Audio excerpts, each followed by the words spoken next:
Mesdames et messieurs, bonsoir et bienvenue dans cette édition du journal sur FM Télévision dont voici les sommaires. La rentrée parlementaire, c'est pour ce mardi 15 mars. Déjà, le menu est alléchant. En dehors de la réforme électorale, l'on s'attend également à la démission ou destitution de Jean-Marc Kabou de son poste de premier vice-président de la Chambre basse du Parlement, mais aussi la loi Tchani. Les prix de biens de première nécessité galopent du jour au lendemain sur le marché. Le constat est fait notamment au marché Ziguida. Et enfin, Coupe de la Confédération de la CAF, Mazembe a échappé de justesse à une défaite face à Coton Sport de Cameroun. Les deux équipes se sont neutralisées par un nul de 2 buts partout. Encore une fois, bonsoir. C'est déjà parti pour demain la rentrée parlementaire dans les deux chambres du Parlement, soit à l'Assemblée nationale et au Sénat, comme le Constitution, mais d'emblée, la réforme électorale et tout autre sujet relatif aux élections s'affiche comme matière prioritaire à traiter au cours de cette session de mars 2022. On en parle avec Patrick Ngou.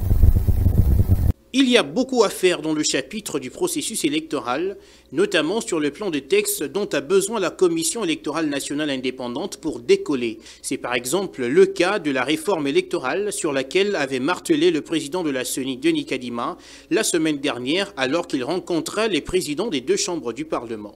Et nous espérons que durant cette session du mois de mars, des discussions devront avoir lieu et même on devra avancer jusqu'au point d'avoir les réformes le cas échéant parce que les réformes ont un impact sur nos opérations. Donc plus tôt c'est fait, mieux ça vaut. Plusieurs dispositions de cette loi électorale doivent subir un sérieux débat dans les deux chambres du Parlement, à l'occurrence la présidentielle au second degré ou pas, la question relative au seuil électoral, l'association ou non de l'identification de la population à ce processus, pour ne citer que cela. Il faut dire que cette question relative à la centrale électorale continue à mettre de sérieuses fissures sur la classe sociopolitique. Les partis membres de l'opposition qui continuent à contester l'actuelle équipe de la centrale électorale et plaider pour un consensus mettent en garde le pouvoir en place pour, je cite, un glissement qui s'organise, fin de citation. Dans les états généraux des partis politiques, lançons déjà la fièvre des élections, bien que prévue en 2023. C'est le cas de le dire avec des sorties médiatiques de Martin Fayoulou, président de l'ECID, qui a amorcé sa tournée en province. Pareil pour Adolphe Mouzito du Nouvel Élan, pour ne citer que cela. Et la proposition de loi de verrouillage de certains postes régaliens du pays aux seuls Congolais nés de pères et de mères congolais refait encore surface à la veille de cette rentrée parlementaire. Son initiateur Noël Tchani croit mordicus que sa proposition de loi sera débattue au cours de cette session de mars qui s'ouvre déjà demain. Il a été joint au téléphone par Patrick Ngou. La proposition de loi Tchani de verrouillage de l'accès aux fonctions de souveraineté avait été présentée à l'Assemblée nationale lors de la session de septembre 2021. Mais cette session-là avait des priorités parce qu'elle était essentiellement budgétaire. Les priorités étaient lesquelles? Il fallait mettre en place le bureau de la CENI, il fallait adopter le rapport de révision des comptes du budget de l'année 2020, il fallait adopter le budget rectificatif de l'année 2021 et il fallait adopter la loi de finances pour le budget de l'année 2022. Ces priorités-là ont occupé tout l'agenda de la session de septembre 2021. On n'avait pas rejeté ma proposition de loi. On n'avait juste pas le temps de la programmer au vu d'autres priorités nationales qui étaient sur la table. Mais bien sûr que oui, c'est pour ça que j'écris à l'Assemblée nationale pour leur dire que cette proposition elle est importante pour protéger la souveraineté nationale, l'intégrité territoriale. Il faut donc y accorder la priorité qui convient.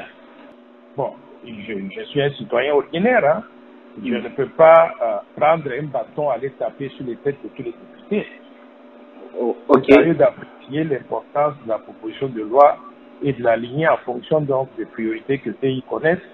Moi, tout ce que je peux faire en tant qu'initiateur de la proposition, c'est de leur rappeler que c'est important. Si ce n'est pas géré, ça peut affecter négativement notre pays.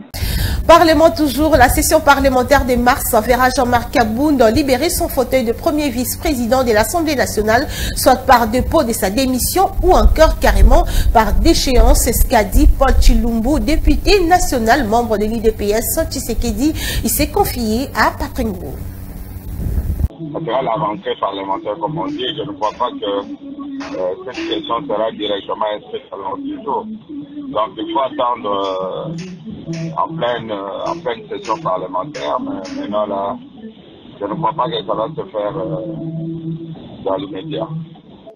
Jusqu'à la preuve du contraire, Jean-Marc Kabound est encore premier vice-président de la. Il a un peu de siège sur le compte de l'UDPS. Oui. Mais le problème maintenant est qu'il a démissionné. Oui. Sur Twitter, mais il n'a pas démissionné administrativement. Oui. Donc il y a deux possibilités. Soit lui, il vient déposer sa lettre de démission en tant que premier vice-président. C'est une possibilité.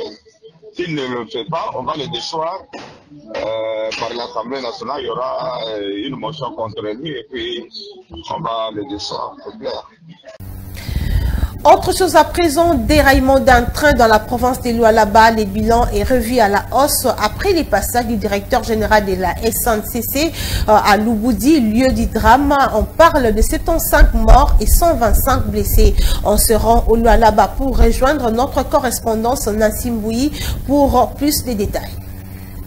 D'après les premières informations, le bilan faisait état de 60 morts et une vingtaine de blessés. Il faut dire que ce bilan a été finalement revu à la hausse, à en croire le directeur général de la Société nationale des chemins de fer, Fabien Moutombe, qui s'est rendu sur place. 75 personnes ont succombé de ces déraillements, 125 sont blessés et 28 autres ont des traumatismes graves et sont admis dans des centres de santé pour des soins appropriés. Ici est de dire que le président de la République a appris avec tristesse le décès des 75 compatriotes et plusieurs blessés des suites de cet accident et a présenté ses condoléances aux familles des victimes. À son tour, le président Macky Sall, président en exercice de l'Union africaine, a présenté ses condoléances au chef de l'État, Félix-Antoine Tshisekedi, et à tous les Congolais.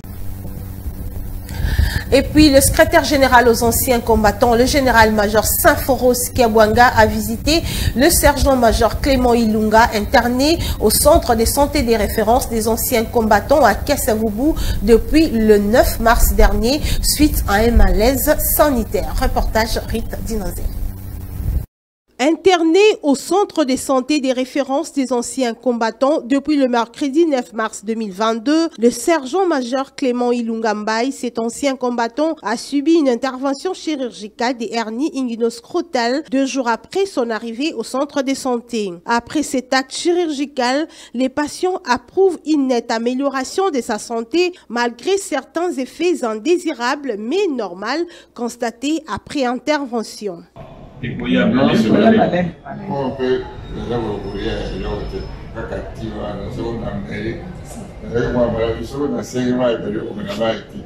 Ayant un cœur de compassion, le secrétaire général aux anciens combattants a personnellement voulu s'enquérir de l'évolution de la santé de cet ancien combattant interné et intervenu grâce à son initiative.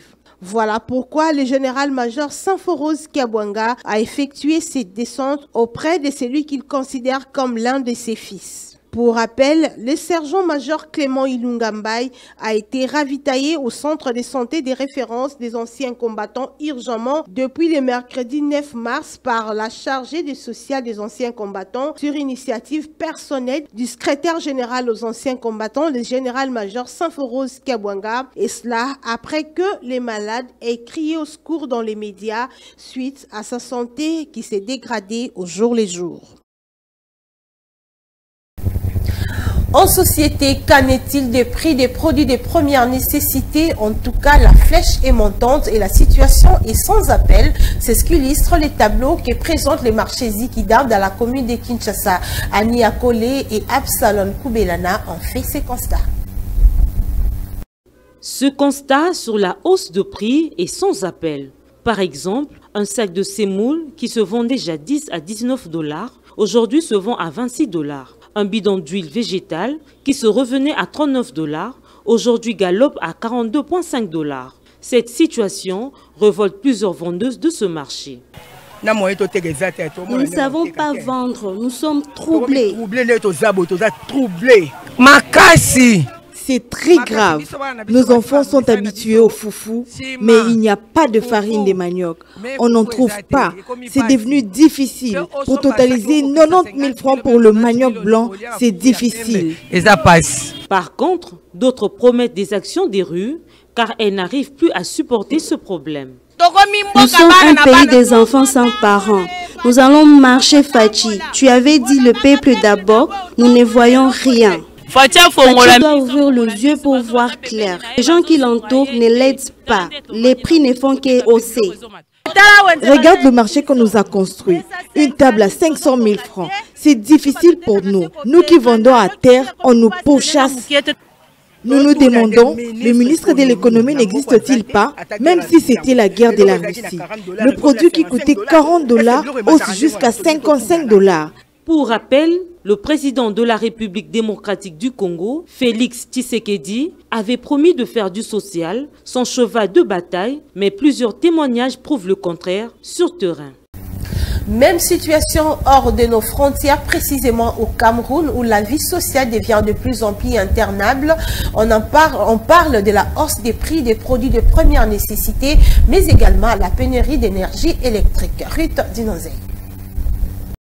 Très surveillé depuis quelques jours, le secteur de la santé où se font entendre bien plus que des graissements de dents. Un document de OST Santé a surgi sur les réseaux sociaux annonçant une alerte du personnel de santé à compter du 16 mars prochain. À compter de ces diverses revendications, la tension est aussi palpable dans les ménages échaudés qui sont par le rationnement de l'électricité et les délestages qui peuvent durer parfois 48 à 72 heures dans les centres urbains. Le gouvernement a annoncé son intention de diminuer la consommation des entreprises et industries énergivores pour distribuer aux ménages. Le panier de la ménagère est aussi source de préoccupation. Les prix des produits de première nécessité galopent dans les marchés au point de mettre en surchauffe les associations de consommateurs.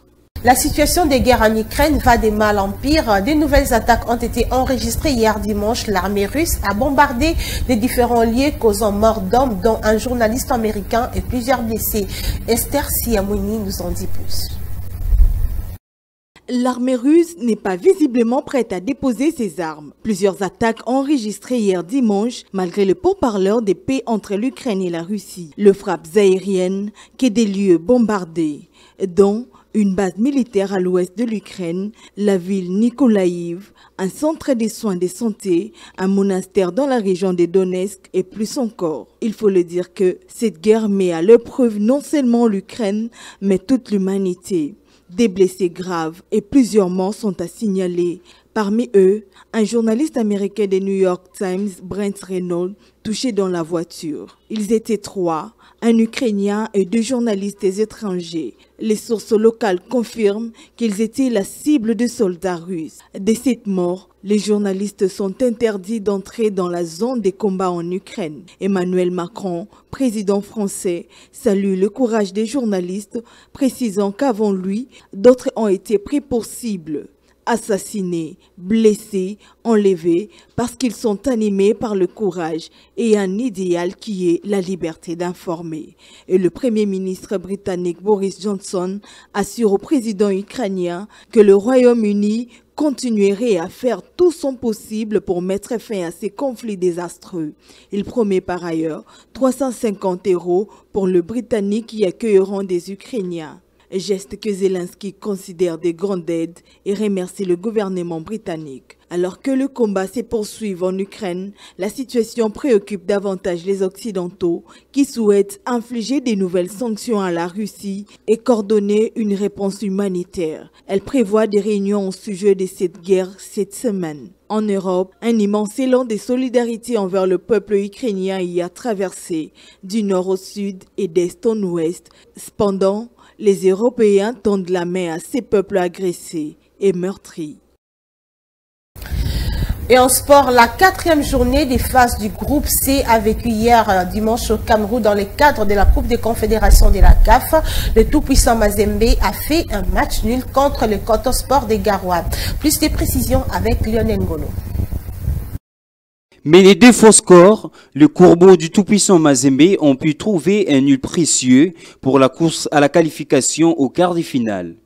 Dès l'entame de la rencontre, les Camerounais se sont montrés offensifs en multipliant plusieurs occasions de but sans succès. C'est à la 15e minute de jeu que Coton Sport des Garoua va trouver les chemins du filet grâce à Saïbou Marou. Les Camerounais ont complètement dominé le match jusqu'au deuxième quart d'heure et c'est avant la mi-temps que les Corbeaux chercheront à marquer un but égalisateur à la 42e minute de jeu sur une passe décisive de Mercé Ngimbi. Jefté Kitambala va conclure l'action et permettra au tout-puissant Mazembe de revenir dans les matchs. Au retour des vestiaires, les Corbeaux ont appuyé sur l'accélérateur mais sans succès.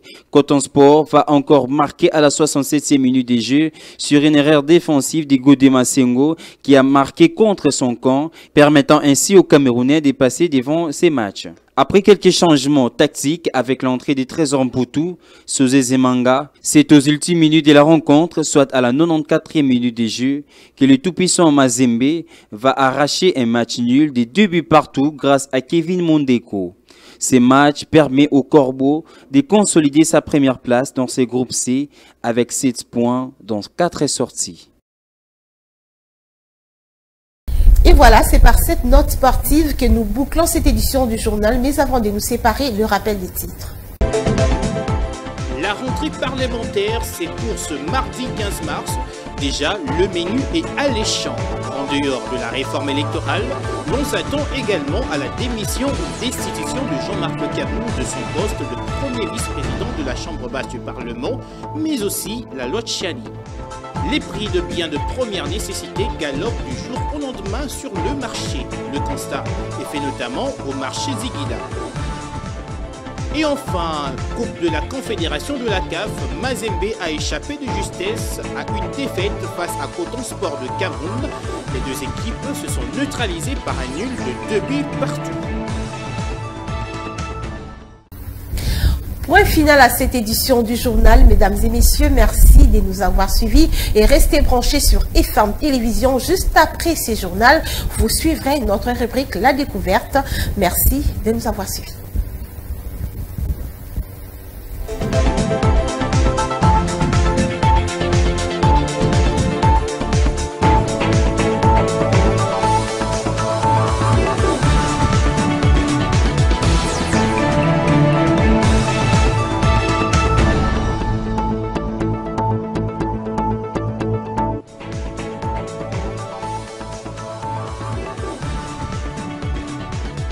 Amis de FM Télévision, encore une fois, bonsoir. C'est l'heure de la petite école, La Découverte. Ce soir, ça sera avec Patrick Kangouo. Patrick, bonsoir. Bonsoir. Les mots du jour. Alors, d'abord, j'aimerais que les téléspectateurs me suivent très bien. Attentivement. J'ai fait un constat. Oui. Que le mot constat est constamment mal prononcé. Vraiment. À la place de constat, on dit constant. Or que c'est pratiquement deux mots différents. Vraiment. Il y a un N qu'on laisse glisser pour parler de constant au lieu de constat. Alors que c'est vraiment deux mots différents qui renvoient à deux choses vraiment complètement différentes. Vraiment. Alors, constat, lorsque les gens disent que voilà, j'ai fait un constat, ça veut dire qu'on a fait un état des lieux d'une situation, soit on a constaté quelque chose, ça renvoie plus à cela. Donc on a évalué, voilà, on a trouvé une situation quelconque. C'est ça le mot constat. Par exemple, maintenant là sur le plateau, je constate, j'ai fait un constat que vous êtes très belle. C'est un constat. Alors, constant, c'est aussi un autre mot français, mais qui plus renvoie à la constance. Vous êtes dynamique, vous restez... vous, lorsque vous prenez une décision, par exemple, ça renvoie aussi à un prénom. Par exemple, Constant au mari, Constant Moutamba, c'est un prénom. Alors, les gens doivent éviter constamment de faire ces erreurs-là, de dire constant à la place de constat. C'est vraiment différent. Vraiment. Le mot, c'est constat, s'il vous plaît. Dites constat au lieu de constant avec un N. Voilà. Okay. Bien sûr, les deux mots sont français. Sont français, les deux mots sont français. Mais ne disent pas la même chose. Voilà, ils ne disent justement pas la même chose. Et on doit faire le distinguo. Lorsqu'on dit constant, ça renvoie à la constance. Et constat, c'est autre chose, complètement autre chose. Vraiment, vous avez raison, Patrick. Chers téléspectateurs, faites attention lorsque vous employez ces deux mots, bien qu'ils sont tous les deux français. Et voilà, c'est la fin de cette rubrique La Découverte. Merci de nous avoir suivis.